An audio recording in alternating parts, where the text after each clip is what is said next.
दोस्तों, पश्चिम बंगाल की राजनीति में अब तक का सबसे बड़ा भूचाल आ गया है, क्योंकि विधायकों के बाद अब ममता बनर्जी के सांसदों ने भी उनका साथ छोड़ना शुरू कर दिया है और हालात इस कदर बिगड़ चुके हैं कि बहुत ही जल्द दीदी राजनीति के मैदान में बिल्कुल अकेली रह जाएंगी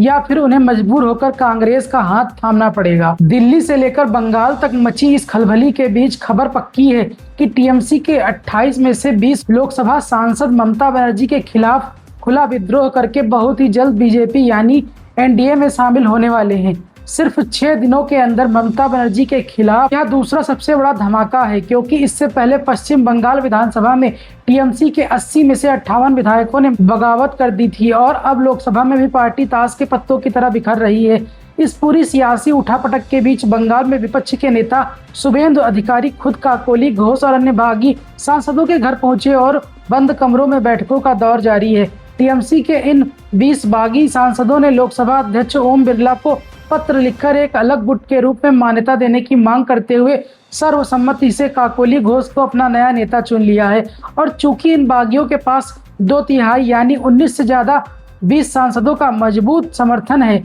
इसलिए दल बदल कानून के तहत इन्हें इस्तीफा देने की कोई जरूरत नहीं पड़ेगी और इनकी सांसदी पूरी तरह से सुरक्षित रहेगी। दिलचस्प बात यह है कि अब तक दिल्ली में ममता बनर्जी 25 विपक्षी दलों के साथ इंडी गठबंधन की बैठक कर रही थी और सोनिया गांधी के बगल में बेहद उदास और निराश बैठी थी। ठीक उसी वक्त उनके अपने सांसद उनके खिलाफ यह ऐतिहासिक बगावत रच रहे थे। कल अरविंद केजरीवाल के साथ हुई उनकी मुलाकात की तस्वीरें भी दोनों नेताओं की बेबसी बयां कर रही थी, क्योंकि केजरीवाल खुद अपने राज्यसभा सांसदों के राघव चड्ढा के नेतृत्व में बीजेपी में जाने से बुरी तरह परेशान है। इस बगावत की आग में महुआ मोइत्रा ने भी इशारा कर दिया कि पूर्व क्रिकेटर यूसुफ पठान भी बागियों की लिस्ट में शामिल हो सकते हैं। जबकि टीएमसी के राज्यसभा सांसद सुखेंदु शेखर राय ने आज सुबह ही अपना इस्तीफा सौंपकर और बागी नेता ऋतव्रत बनर्जी के साथ मिलकर साफ कर दिया कि पार्टी में तानाशाही के खिलाफ आवाज उठ रही है और बंगाल की जनता ने ममता बनर्जी के 15 साल के शासन को खत्म करके